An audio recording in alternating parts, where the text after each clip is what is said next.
Sunday, 3 November 1985. Work and be free.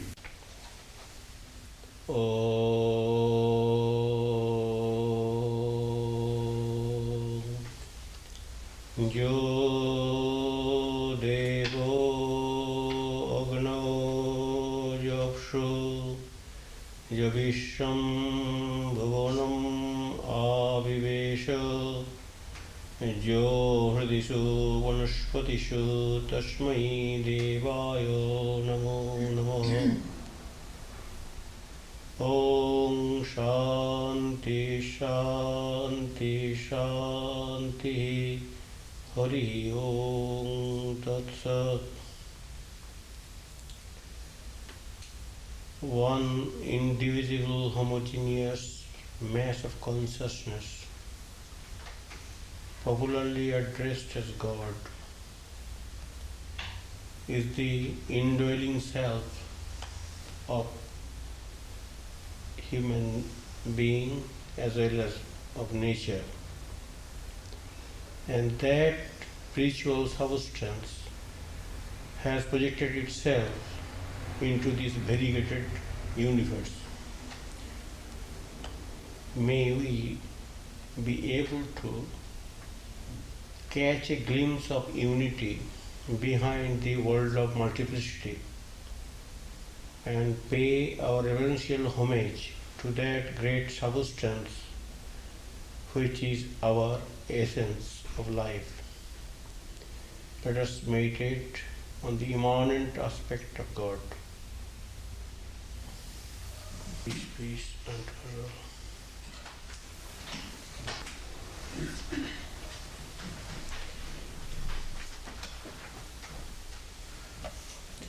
good evening, good morning, friends.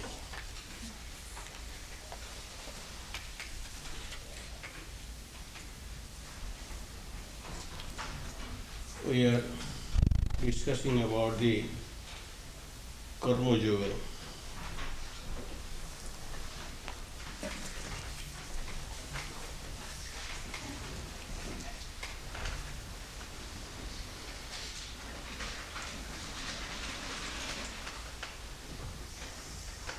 The miseries I am reading from the Karma Yoga of Vivekananda, the chapter 3, Secret of Work. The miseries of the world cannot be cured by physical health only. Until man's nature changes, these physical needs will always arise and miseries will always be felt. And no amount of physical help will cure them completely. The only solution of this problem is to make mankind pure. Ignorance is the mother of all the evil and all the misery we see. Let men have light. Let them be pure and spiritually strong and educated. Then alone will misery cease in the world and not before. We may convert every house in the country into a charity asylum. We may fill the land with hospitals, but the misery of man will still continue to exist until man's character changes.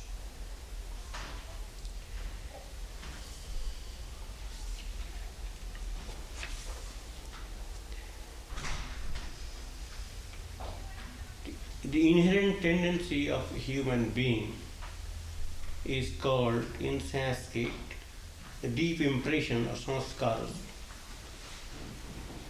We are constantly thinking, and due to that constant thought, we are coloring our mind. Mind is colored by thoughts. And in that way, mind is imprinted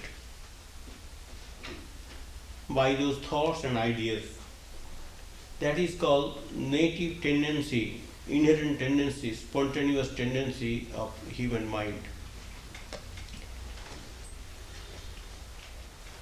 So this mark with the possibility of the wave reappearing is what is called sanskaras. Every work that we do, every movement of the body, every thought that we think leaves such an impression on the mind star. And even when such impressions are not obvious on the surface, they are sufficiently strong to work beneath the surface, subconsciously. What we are every moment is determined by the sum total of these impressions on the mind. What I am just at this moment is the effect of the sum total of all the impressions of my past life. This is really what is meant by character. Each person's character is determined by the sum total of these impressions. If good impressions prevail, the character becomes good. If bad, it becomes bad. If a man continuously hears bad words, thinks bad thoughts, does bad actions, his mind will be full of bad impressions, and they will influence his thought and work without his being conscious of the fact. In fact, these bad impressions are always working, and their resultant must be evil, and that man will be a bad man. He cannot help it. The sum total of these impressions in him will create the strong motive power for doing bad actions. He will be like a machine in the hands of his impressions, and they will force him to do evil. Similarly, if a man thinks good thoughts and does good works, the sum total of these impressions will be good, and they, in a similar manner, will force him to do good, even in spite of himself. When a man has done so much good work and thought so many good thoughts that there is an irresistible tendency in him to do good in spite of himself, and even if he wishes to do evil, his mind, as the sum total of his tendencies, will not allow him to do so. The tendencies will turn him bad. He is completely under the influence of good tendencies, and when such is the case, a man's good character is said to be established.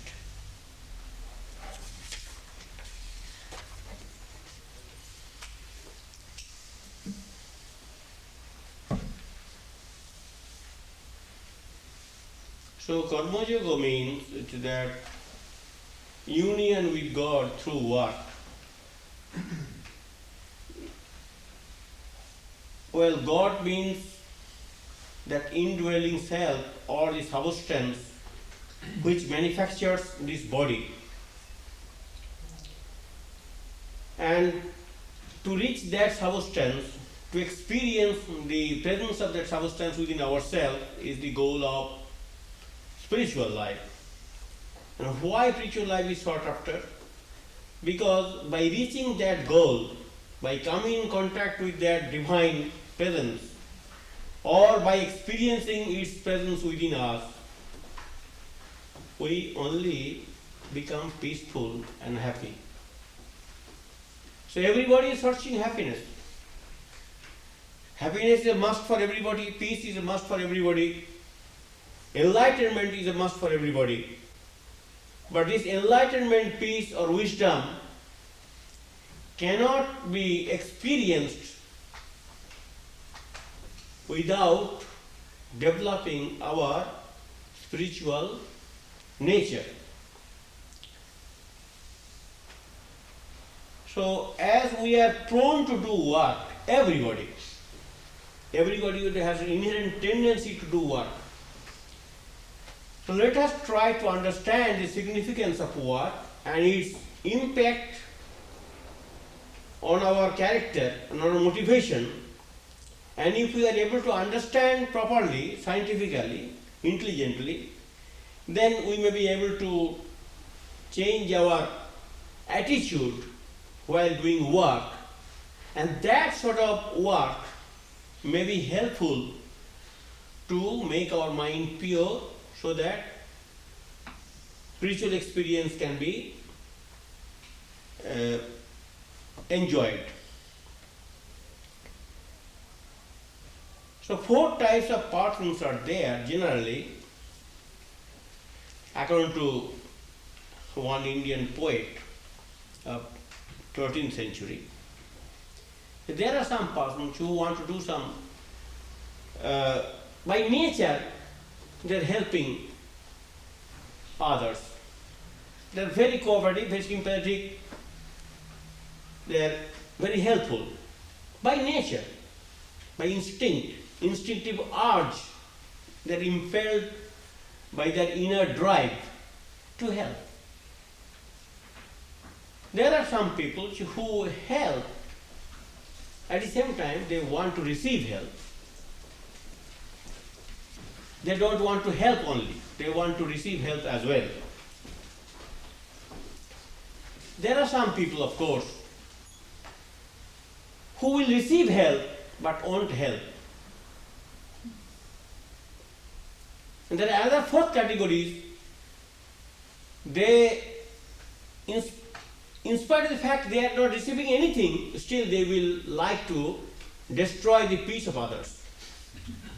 As in modern terminology they say, the people who are very much depressed, they want to have a kick. So they vandalize, they do something violent. Why? What is the motive force? That they want to have a little kick. They want to be a little happy. Otherwise they feel bored. Anyway, we see plenty of people nowadays who are occupying their 4th categories.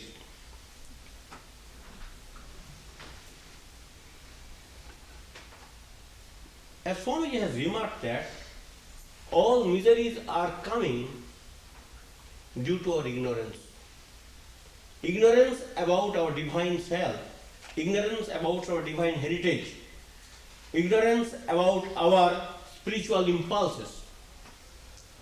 That diehard ignorance is only creating trouble with our life. Had we been little aware of its presence, of its magnificence, of its grandeur, of its significance, of its great importance, we could have behaved in a different way. Because we have identified ourselves with body and mind, we don't take any note of the spiritual presence within us, so we behave in a most ordinary way. So, the strongest chain that binds us to the pillar of ignorance is selfishness. And that selfishness also comes due to ignorance. Well, we see in this world that God is a very poor creature. If you want to have any sympathy towards any unfortunate creature, I should say that it is God. Really, he deserves our sympathy, our love, our affection. He is very poor, very miserable, very unfortunate. Although he is creator, although he is the sole substance behind everything, although from him everything comes, although he is the source of beatitude and peace and enlightenment, peace, strength, everything. He has been working and working and working, ceaselessly working.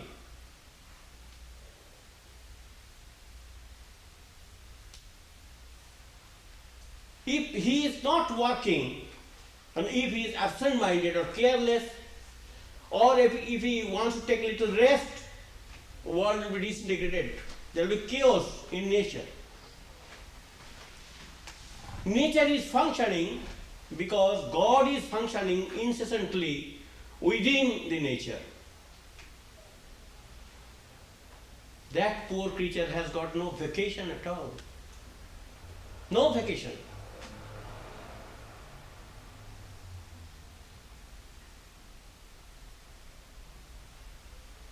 If there is one person in the whole world, universe, who is not enjoying any vacation, that is God. Has been doing ceaselessly to maintain this great machine called universe. At the same time not getting any appreciation from the people for which he is rendering service. That poor creature should be given at least one weekend.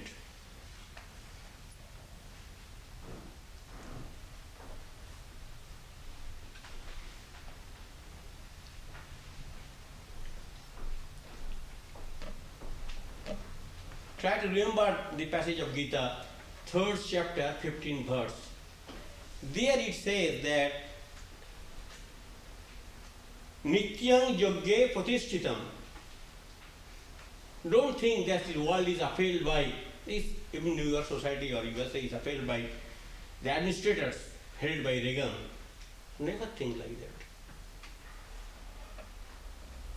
It is God, it is that power, the spiritual power, which is holding it, which is directing it, which is sustaining it, which is energizing the human being, the nature.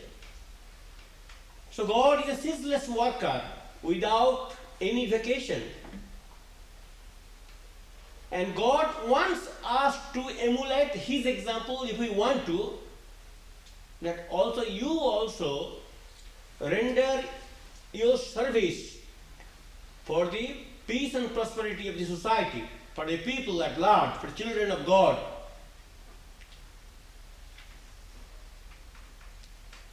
So Nityang Yogge Pratishthitam. This is a yogya, this is sacrifice. God is sacrificing Himself every bit of second to maintain this whole soul.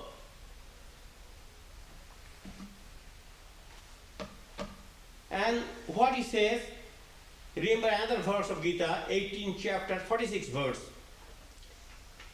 There he says that you worship God if you are impelled by your divine urges, by rendering your dedicated service, unselfish service, a service full of love.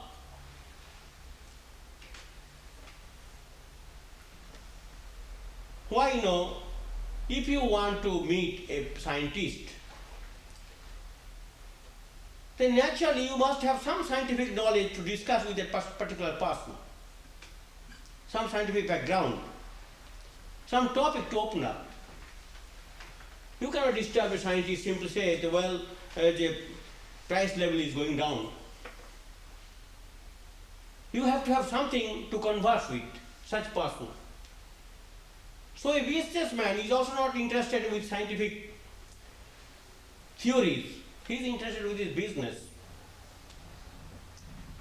So if we want to meet a musician or a dancer or a poet or an artist, we must equip ourselves with that particular talent which will enable us to have a meaningful dialogue with that particular person concerned. What sort of equipment we should have if we want to have dialogue with God? Unselfishness. Because He is unselfish, He is dedicated, He is pure, He is all loving.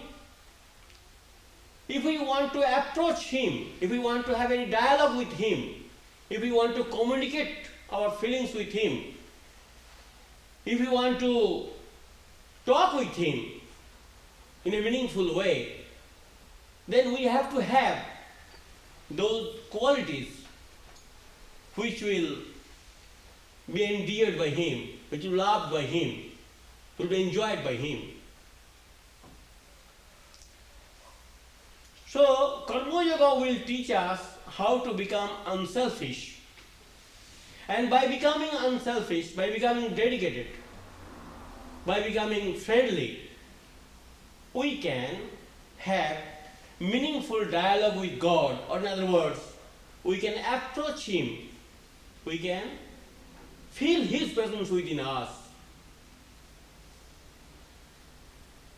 Because the barriers, the ignorance or the selfishness is being weakened, is being erased. And when that selfishness is going out, when unselfish character is taking shape, that character is able to enter into the realm of beatitude. So everywhere in great culture you will find that these high qualities are extolled. What are the high qualities? That gift, charity, yajna, dhyana, tapasya, austerity, lead good life. Lead good life. By living good life, by trying to lead good life, you are sacrificing your lower self, no doubt, but at the same time you are making yourself fit to communicate with God, to enjoy beatitude and peace. So yajna, dana and tapasya, austerity, a struggle to lead good life, gift and charity will make your mind unselfish and pure. So you offer your best to add fuels to this fire which has been ignited by God to make people happy. Or in other words, if we try to emulate the high qualities of God, that is unselfishness and dedication and love, then alone we can have meaningful dialogue with him. We can have peace within ourselves. Swami Vivekananda used to say that great men are like bridges. What is the purpose of bridge? Bridge allows everybody to cross. So great men down the edges in all countries, they have formed like a bridge. They have allowed others to pass over them. By dedicating their soul for the good of the others, they are serving like a bridge to help people to cross over. That is real greatness. They don't think of their petty, selfish life. They allow themselves to be used by others. They want to dedicate their life for the good of the others, for the convenience of the others, for the sake of the others. This noble attitude or noble impulses of great men are the source of happiness and peace that we enjoy today. Had there been no great men, had there been no great impulses from them, then how it is possible to live a peaceful life in the midst of egocentric persons? The world is filled up by egocentric persons. There is no good person at all. But some good people somewhere, they are supplying the fuel. They are not allowed the fire to be extinguished completely. They are concerned to keep it a blazing fire.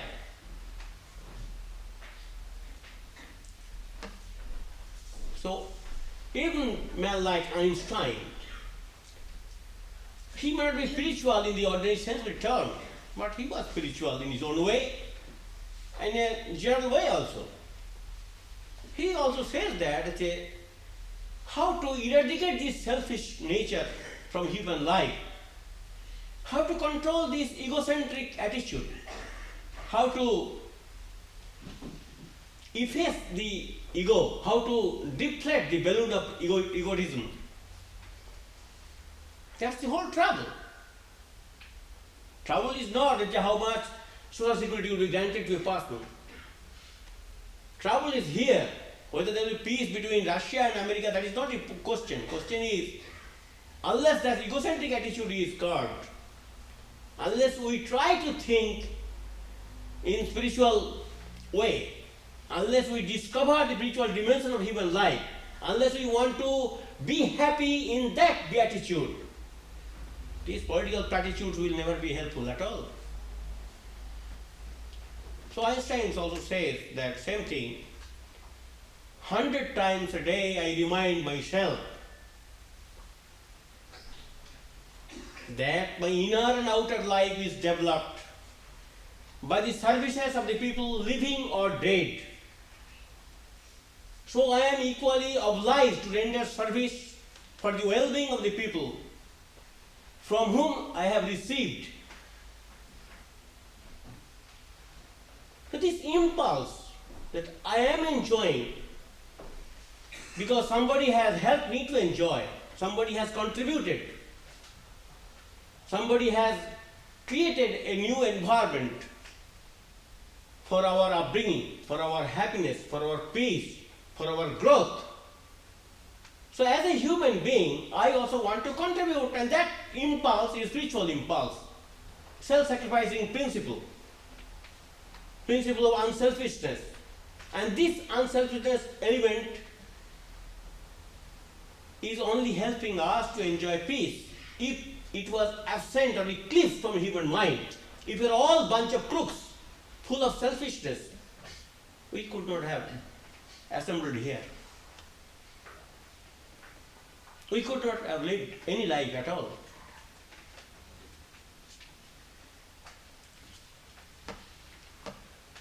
Same thing is taught by all great people, say Switzer or Gandhi. Down the edges, they are all teaching the same thing. What they are teaching? That if you enjoy something, then you are obliged to contribute for the growth of the people, for the happiness of the people. Because God has given you so much, either erudition or scholarship or health or beauty or your working capacity or any talent. You are a mere trustee of God. You are to make use of the trust for the benevolence, for the peace, for the growth, for the happiness of the community. Act as a trustee. Your talents are not yours, and the sky does not belong to us. We want to sometimes make a division of space, the artificial division. So, if you think in that way, that I am endowed with certain talents, some qualities, I am enjoying some status, so it should not be used for my own selfish interest. It should be diffused, it should be spent for the good of the others. That is spiritual impulse. That is spiritual quality of life. That is the loving attitude. That is the sense of dedication. And that makes us unselfish. And that unselfishness is the cornerstone of happiness. And that unselfishness is talked about in Karma Yoga.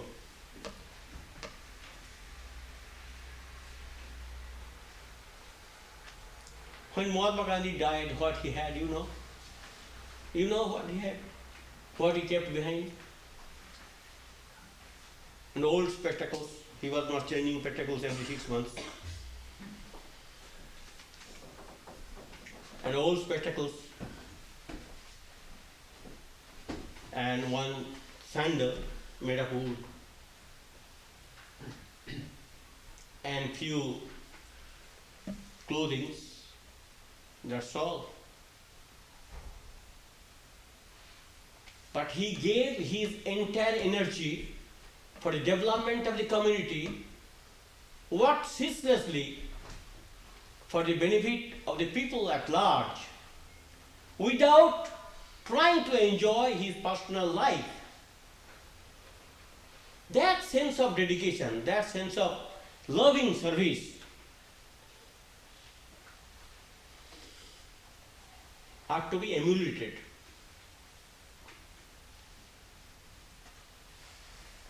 There was a person, he wanted to teach another very miser a lesson. He saw that man is very stingy. He has got money, but he won't give to anybody. He will only enjoy. He cannot think of others' needs. So in order to teach him, he thought, let me try whether I am able to make him better. So he will invite him and then give him some money and say, and tell you at once, please give me back. So he will invite him open and on, hand over this money in this way and tell me, please give me back. So after having received that sort of gift from him for years together, suddenly it struck him that why the man, I don't want money from him. He invites me, gives me the check, and at the same time give me money back. Why he tells like that? Then he asked him, so why you tell like that? Well, I want to teach you that you must give back what you have received. If you become a hoarder, if you are miser, if you do not part with, share with, then you are doing injustice to your higher self. You are not expanding. You are contracting. That contraction is death. Expansion is life. You are a prisoner. You do not understand the value of human life. You are not trying to develop that social awareness, that feeling, that love. You don't feel for anybody. You feel for yourself and your kith and kin. That's a miserable state of evolution.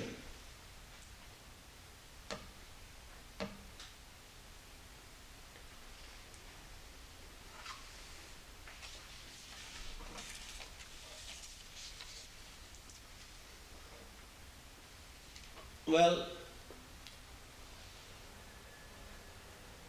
that God, which is the only sole reality behind human life, behind this world, is always expressing itself through our thoughts, through our intelligence, through our dreams, through our work, through our creative urges. It is He and He alone who is giving us these impulses, these aptitudes, these aspirations. Now, how to serve Him, or how to expand ourselves, how to outgrow our animal tendencies? That's the vital question of human civilization. Because we have been receiving and receiving and receiving. In so many ways, we are receiving from God. In every way we are receiving from God. And how to serve that God? That means how to serve the children of God. How to be a productive human being. How to be a creative human being. How to satisfy this creative urge.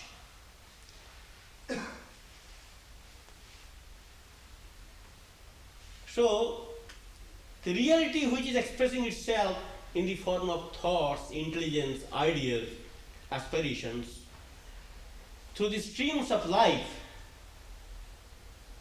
are to be offered at the feet of God for the sake of the children of God, for the welfare of the people.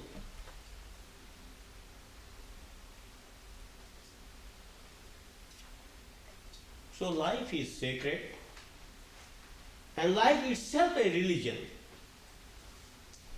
If we are interested in expressing ourselves spiritually, if we are interested to evolve our spiritual character, if we are interested in developing our spiritual manhood, or in other words, if we want to come closer to God, if we want to emulate His high qualities of life, dedication and service, then we have to curb our irrational drives, our lower impulses.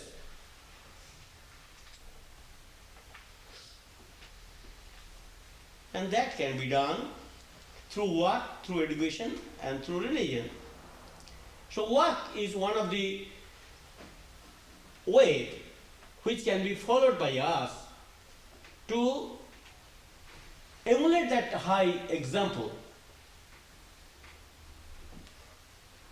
By doing work, we become instrument at the hand of God to render service for the growth of the community, like education and religion. Because when we work together, or even singly, which we can understand the lower impulses impinging on the walls of the mind, we can understand our defects, our limitations, or weaknesses. So what gives us a high scope to monitor our own weaknesses, whether we are impulsive, egoistic, domineering, selfish, or we are goaded by other wrong impulses. There are people who can drain out all their energies only for their name and fame. They are not interested in anything. They are interested to create an image for them. And they are ready to drain out all their energies. They appear to be unselfish superficially, but really not. As Goethe says that genius develops in solitude, character in struggling with the world. If we want to develop our character, then we have to struggle in the world through our work. So by doing work, we are refashioning ourselves, reconstructing ourselves, restructuring ourselves, recreating ourselves. And in doing so, we are developing our spiritual qualities, our steadfastness, our sincerity, our solidarity, our one-pointedness, our faith in high idealism.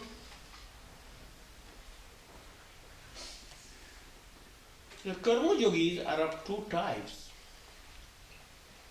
One type, they do not depend on God, they do not accept the existence of God.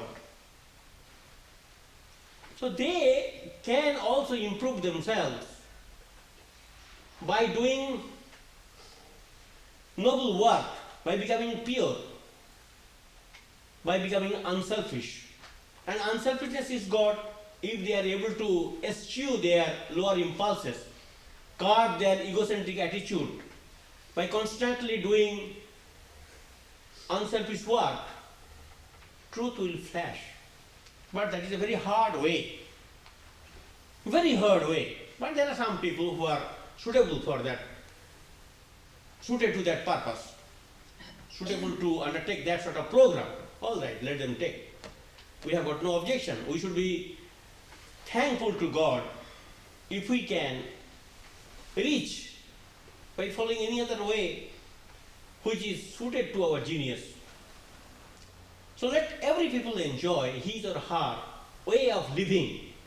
Let every people come to God by following any route he or she likes. We are not going to impose our view on anybody else. Everybody has to think for himself or herself what method he or she will accept.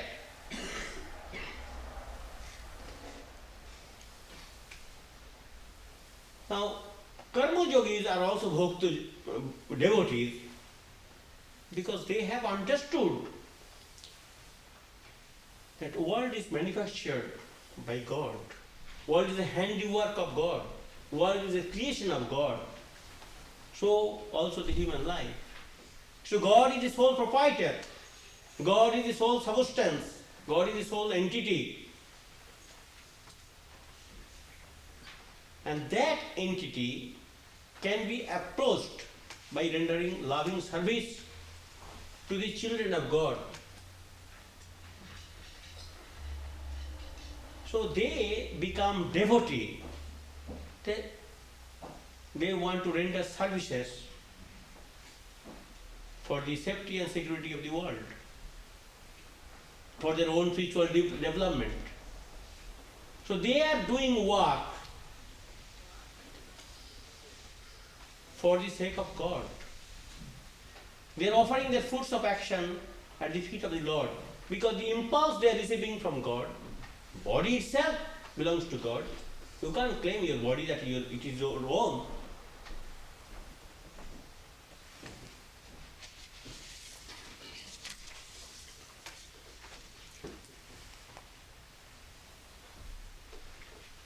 Sri Ramakrishna gives a beautiful example that is, well, there are some people who want to be free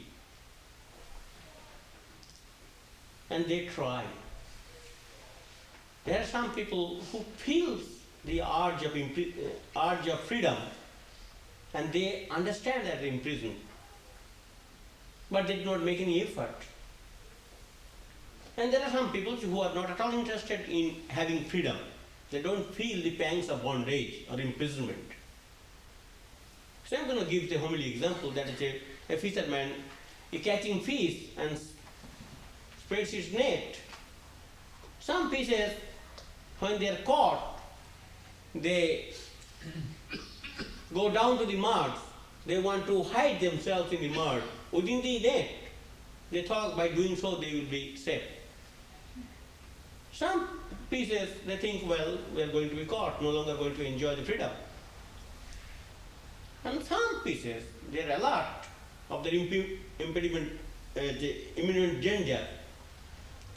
So, to avoid that imminent danger, they give a big leap to go out of the net. So this unselfish work or this karma yoga can be accepted by those who are trying to evolve a higher character, who are trying to transcend the limitations of the body-mind or cause and effect relationship, who are trying to spiritual. Unless that spiritual impulse takes root within our heart, it is not possible to practice karma yoga or devote ourselves in doing unselfish work. What for unselfish work?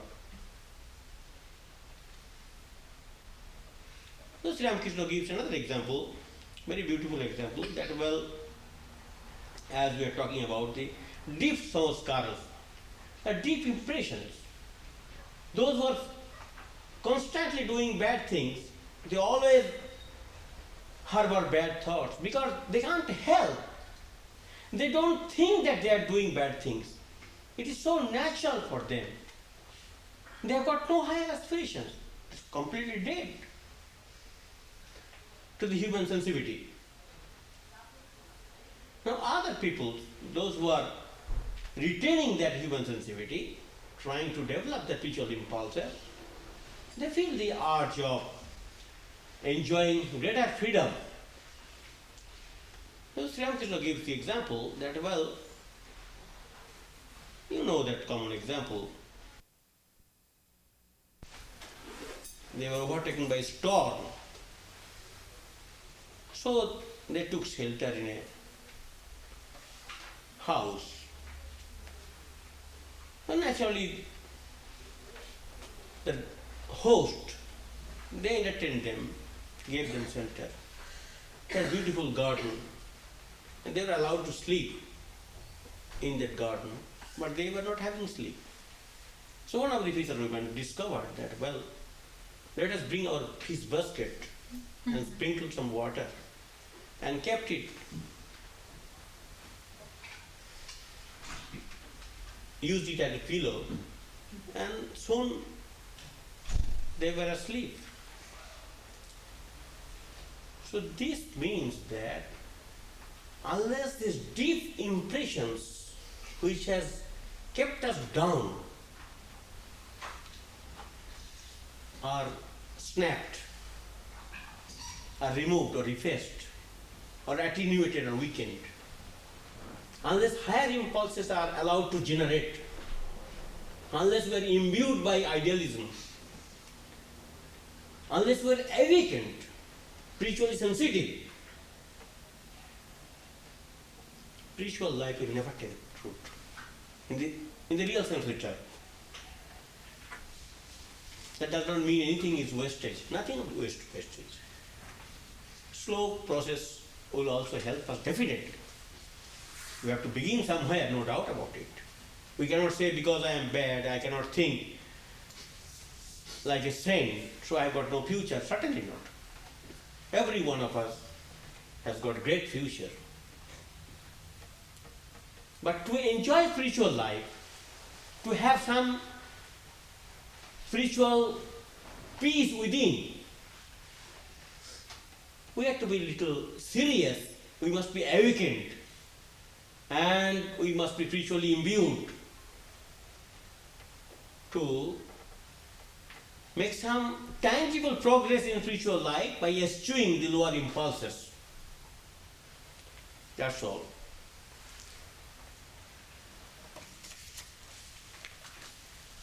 So freedom can be achieved by those who are not enjoying freedom, who are bound, who are imprisoned.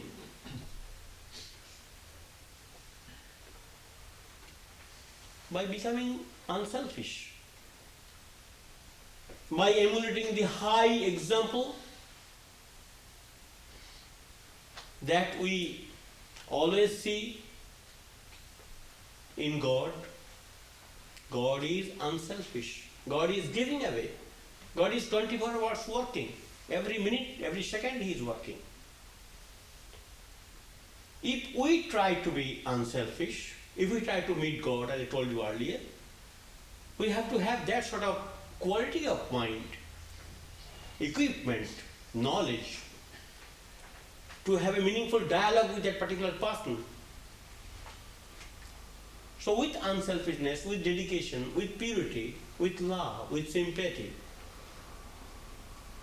with the attitude of rendering noble service, we can make ourselves better. And that better life will give you a foretaste of freedom. You will feel happy. You will enjoy happiness within yourself. And that is freedom. You are free from the chain of slavery.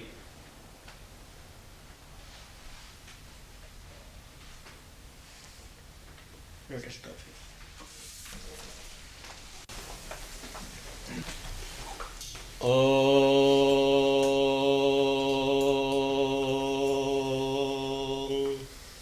Arato ma satgamaya tamosho ma jyotirgamaya mrityor ma yavitangamaya avir moedhi rudro jati dakshinam mukham tinavang pahinityam Om Shanti Shanti Shanti Hari Om Tat Sat.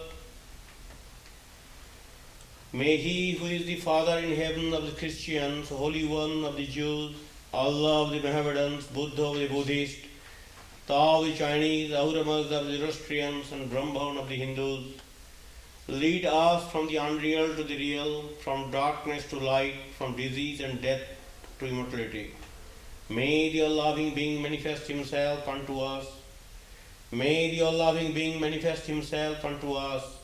May the all-loving being manifest himself unto us and grant us abiding understanding and all-consuming divine love.